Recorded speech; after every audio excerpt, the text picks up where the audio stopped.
उत्तर प्रदेश के नोएडा में साइबर अपराधियों ने शेयर बाजार में निवेश पर 30% मुनाफे का झांसा देकर सेवानिवृत्त प्रोफेसर से 2.89 करोड़ की ठगी कर ली है और पुलिस ने ये जानकारी दी है। पुलिस के मुताबिक ठगों ने व्हाट्सएप के जरिए पीड़ित से संपर्क किया और अपने जाल में फंसाकर ठगी की वारदात को अंजाम दिया।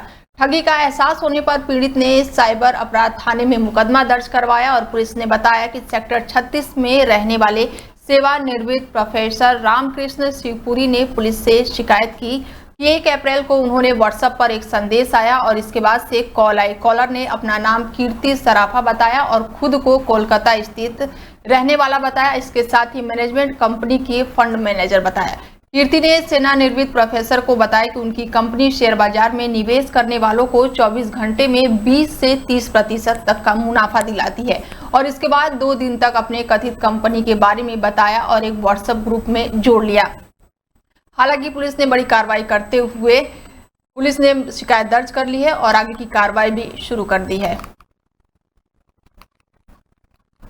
यूपी के नोएडा में पुलिस और बदमाशों के बीच मुठभेड़ हो गई है, जिसमें शातिर बदमाश को गोली लग गई है। बता दें कि सेंट्रल जोन के हाईटेक 3 पुलिस पर बदमाशों के बीच ये मुठभेड़ हुई है और मुठभेड़ में 2 बदमाश के पैर में गोली लग गई है, जिससे वो गंभीर रूप से घायल हो गए हैं। दोनों बदमाशों की पहचान पंकज और पिंटू के रूप में हुई है। शातिर बदमाश चोरी की घटनाओं को लगातार अंजाम देते थे और घायल बदमाश के कब्जे से तमंचा, कारतूस, चोरी किए गए जनरेटर और 5 पावर डिस्प्ले और साथ ही एक बाइक भी पुलिस ने बरामद की है। दोनों के ऊपर 1 दर्जन से अधिक मुकदमे दर्ज है। थाना इकोटेक 3 पुलिस द्वारा ये बड़ी कार्रवाई की गई है। आज दिनांक 24 जुलाई को थाना इकोटेक 3 के द्वारा चेकिंग की जा रही थी। चेकिंग के दौरान एक मोटरसाइकिल पर 2 संदिग्ध व्यक्ति आते हुए दिखाई दिए। पुलिस टीम द्वारा उनको रुकने का इशारा किया गया, परंतु वह नहीं रुके। पुलिस टीम द्वारा जब उनका पीछा किया गया तो उन्होंने पुलिस टीम पर जान से मारने की नीयत से फायरिंग की। पुलिस टीम द्वारा आत्मरक्षा जवाबी फायरिंग की गई, जिससे दोनों व्यक्तियों की गोली लगी। पूछताछ के दौरान उन्होंने अपना नाम पंकज और पिंटू बताया। इनके पास से 2 अवैध तमंचे, 315 वो कार्टेल, साथ ही जनरेटर की 5 पावर डिस्प्ले और 9 पीसीसी कार्ड बरामद हुए हैं। इनके पास से घटना में प्रयुक्त मोटरसाइकिल और उपकरण भी बरामद हुए हैं। इस संदर्भ में अन्य विधिक नोएडा थाना फेस 1 पुलिस की मुठभेड़ चोरी की घटनाओं को अंजाम देना था। इसके साथ ही अंतर जनपदीय मोबाइल स्नैचिंग बदमाशों के बीच पुलिस की यहां पर मुठभेड़ हुई है और पुलिस मुठभेड़ में बाइक सवार बदमाश को गोली लगने से वो गंभीर रूप से घायल हो गया है।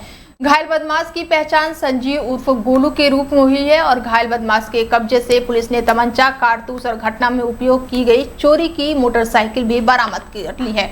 शातिर बदमाश लूट चोरी की घटनाओं को लगातार अंजाम देता था। संजीव उर्फ गोलू बदमाश पर 1 दर्जन से अधिक मुकदमे दर्ज थे। थाना फेस 1 पुलिस की ये बड़ी कामयाबी मिली है।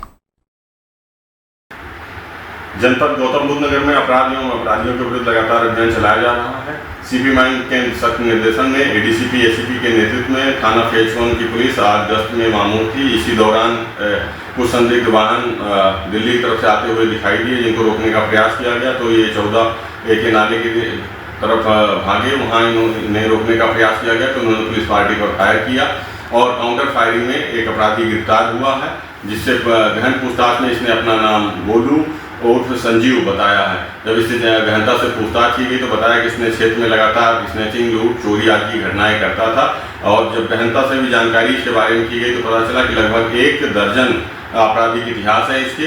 अभी घायल अवस्था में गिरफ्तार हुआ है, इसको जिला अस्पताल भेजा जा रहा है। इसके पास से तमंचा, कारतूस, मोटरसाइकिल आदि बरामद हुए हैं। आंतरिक हरदोई के कस्बा पाली में लेटकर दंडवत कांवड़ यात्रा कर रहे युवकों का भव्य स्वागत और सम्मान हुआ है। इसके साथ ही मोहित सिंह लेटकर और जगदीशपुर के देवेश कुशवाहा दंडवत होकर कांवड़ यात्रा कर रहे हैं और फर्रुखाबाद के पंचाल घाट से गंगा जल लेकर शिव संकट हरण मंदिर में दोनों युवक जलाभिषेक करेंगे। बीजेपी मंडल अध्यक्ष राजेश रंजन त्रिवेदी के नेतृत्व में पाली नगरवासियों ने इन दोनों युवकों का भव्य स्वागत किया और लगाए गए सनातन धर्म के जयकारों के साथ पूरा माहौल गूंज उठा। इसका स्वागत किया गया। आज हमारे 2 भाई, एक कसीगमा का और एक जगदीशपुर का रहने वाला जो है वो आपके पांचाल घाट से एक लड़का लेटकर और एक दंडवत करते हुए दोनों भोलेनाथ के जल चढ़ाने के लिए जो सकाहा मंदिर पर जा रहे हैं, उनके लिए हम लोग यहाँ पर आज स्वागत के लिए एकत्र हुए थे। तो हमने और हमारी पूरी टीम ने, पाली के पूरे क्षेत्र के लोगों ने यहाँ पर उनका भव्य तरीके से स्वागत सत्कार किया और सनातन धर्म को आगे बढ़ाने के लिए आज ये युवाओं की जो प्रेरणा स्रोत हमारे दोनों भाई यहाँ से निकल रहे हैं, मैं उनको अपनी तरफ से और अपनी पूरी टीम की तरफ से बहुत बहुत धन्यवाद देता हूँ। और उनसे ये मैंने जो बात की, उन्होंने बताया कि हम इसी तरीके की आगे भी यात्राएं अपने सनातन धर्म को बढ़ाने के लिए कर। मैनपुरी से बड़ी खबर सामने आ रही है, जहां पर सरकारी स्कूल का खाना खाकर 28 बच्चे बीमार हो गए हैं। छोले भटूरे खाने से 6 की हालत काफी गंभीर बताई जा रही है। मैनपुरी क्षेत्र के स्थित जयप्रकाश सर्वोदय आवासीय विद्यालय में गुरुवार देर रात उस समय अफरा तफरी मच गई जब डिनर के कुछ ही देर बाद 28 छात्र अचानक बीमार पड़ गए और किसी को उल्टियां होने लगी तो किसी के पेट में दर्द होने लगा और वो चीखने चिल्लाते हुए नजर आए।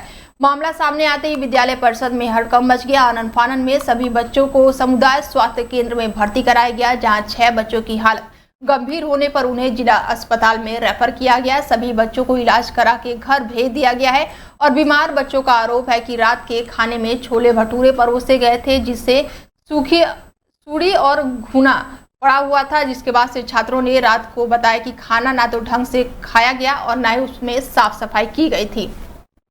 छात्रों ने बताया कि हमने जब खाने में शिकायत की लेकिन किसी ने हमारी शिकायत नहीं सुनी। खाने के कुछ ही देर बाद हम सबकी तबीयत बिगड़ने लगी और 28 मासूम छात्र एक ही साथ बीमार पड़ गए।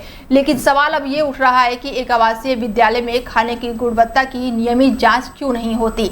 छात्राएं खुद बता रहे हैं कि घुने और मैदे में गंदगी साफ दिखाई दे रही थी, फिर भी खाना परोसा गया और ऐसे में किचन स्टाफ से लेकर प्रबंधन तक की भूमिका सवालों के घेरे में है। कल 28 बच्चे बीमार पड़े थे, क्या पूरा मामला है और आपकी उसे क्या था? उसमें मुझे रात में 8:30 बजे जानकारी प्राप्त हुई है कि 28 बच्चे बीमार हो गए हैं, उनको घबराहट ज़्यादा हो रही है। उनको सबसे पहले मैंने प्राथमिक उपचार में ले जाके उपचार कराया उनका 28 बच्चियों का देवर में। लगभग 2 बजे के बाद सभी सामान्य स्थिति में थी बच्चियाँ और सबको स्कूल में भेज दिया गया है। अब ऐसी कोई समस्या नहीं है। बच्चों का कहना था कि जो भटूरे बनाए गए थे उसमें मैदानी छानी गई थी, सुड़िया वगैरह भी थी। नहीं, उसके लिए देखिए फूड सेफ्टी टीम गई थी रात में। उनको लगातार हमारी टीम उनके साथ रही है और बच्चों को सकुशल यहाँ पे विद्यालय में इतनी बड़ी घटना में आप किसको दोषी मानते हैं? अपने आप को दोषी मान नहीं है जी, आप अपने आप को दोषी मानती हैं कि हाँ ये हमारी लापरवाही है, इतनी बड़ी बच्चों के साथ घटना हुई है जो वो एक जांच का विषय है कि इसके लिए जो जांच में तब तो बाद में आएंगे। फिलहाल जो प्रथम दृष्टा जो दिख रहा है उसको तो स्वीकार करना पड़ेगा आपको। देखिए, बच्चे जो भी बीमार हुए हैं उसका हमें बहुत दुख है और उसके लिए हम उनको पूरी ट्रीटमेंट दिया। खबर यूपी के हरदोई से है, जहां पर कारगिल विजय दिवस समारोह का भव्य आयोजन किया गया। पीके वर्मा ने अमर शहीदों को श्रद्धांजलि अर्पित की। बता दें कि हरदोई में कारगिल विजय दिवस का भव्य आयोजन हुआ। आबकारी राज्य मंत्री नितिन अग्रवाल और अध्यक्ष जिला पंचायत प्रेमावती पीके वर्मा ने अमर शहीदों को श्रद्धांजलि अर्पित की। नितिन अग्रवाल ने प्रेमावती पीके वर्मा ने वीर नारियों और कारगिल योद्धाओं और भूतपूर्व सैनिकों को सम्मानित कर राष्ट्रीय सुरक्षा में अनेक स्मरणीय योगदान हेतु उनका भव्य आभार व्यक्त किया। और इस अवसर पर अमर शहीदों के परिजन कर्नल अभिजीत मेहरा और जिला सैनिक कल्याण अधिकारी ओम प्रकाश मिश्रा भी मौके पर मौजूद रहे। खबर यूपी के शामली से है, जहां पुलिस और बदमाशों के बीच मुठभेड़ का मामला सामने आया है। एक बदमाश के पैर में गोली लग गई है। शामली में पुलिस और बदमाशों के बीच मुठभेड़ हुई है और भागते हुए एक बदमाश के पैर में गोली लग गई। दूसरे बदमाश को पुलिस ने दौड़कर पकड़ लिया और उसको फिर गिरफ्तार कर लिया। इसके साथ ही गैंग के बदमाशों के साथ पुलिस की मुठभेड़ हुई है। डकैती के मामले में वांछित 25,000 के इनामी संजू को पुलिस की गोली लग गई है और दोनों बदमाशों पर आधा दर्जन से अधिक मुकदमे दर्ज है। दोनों बदमाश चैन स्नैचिंग के मामले में मुंबई तक लूट करते थे और पुलिस ने घायल बदमाश को उपचार के लिए अस्पताल में फिलहाल भर्ती कराया है और बदमाशों के कब्जे से अवैध असला बरामद हुआ है। शामली जनपद के झीझाना पुलिस की ये बदमाशों के साथ मुठभेड़ हुई है। ये 2024 में एक मुकदमा लिखा गया था 212/24 उसमें एक अभियुक्त था संजू, ये खुद तो स्वर्गीय मुकेश निवासी अलाउद्दीन और झिंझाना थाने का है। ये उसमें अभियुक्त था, इसके ऊपर पुलिस अधीक्षक महोदय द्वारा 25,000 का इनाम घोषित किया गया था। आज ये जानकारी झिंझाना पुलिस को प्राप्त हुई कि ये पुनः कोई घटना करने की फिराक में है। जहाँ पे हम लोग खड़े हैं इस जगह पे ये लोग गाड़ियों का इंतजार कर रहे थे कि यहाँ से गाड़ी से कहीं जाते। इनके साथ एक और अभियुक्त था, वो भी अंतर्राज्यीय अभियुक्त है। बेसिकली ये दोनों बावरिया गिरोह के हैं और दोनों अंतर्राज्यीय अभियुक्त हैं, जिनके ऊपर आधा दर्जन से ऊपर। ललितपुर जनपद में पिछले 12 घंटों से लगातार हो रही बारिश से नदियां नाले उफान पर है और नदी के पुल के ऊपर से पानी के तेज बहाव में यात्रियों को जान जोखिम में डालकर लापरवाह ड्राइवर पुल पार करा रहे हैं। दृश्य किसी भी समय बड़े हादसे को न्योता दे सकता है। सुरक्षा का यहां पर कोई भी इंतजाम नहीं है। वहीं दूसरे वाहन चालक जान जोखिम में डालकर पुल को लगातार पार कर रहे हैं। सहजाद नदी के बढ़ते पानी और तेज बहाव के कारण एक गाड़ी फंस गई और वाहन को देखने की लंबी कतार लग गई। सुरक्षा के मद्देनजर यहाँ पर कोई भी सुरक्षा कर्मी मौजूद नहीं है जो पानी के तेज बहाव में निकलने वाले वाहनों एवं लोगों को रोक सके। इसके साथ ही जल मार्ग भी पूरी तरह से अवरुद्ध हो गया है। क्षेत्र के गढ़िया पुल का ये पूरा मामला बताया जा रहा है।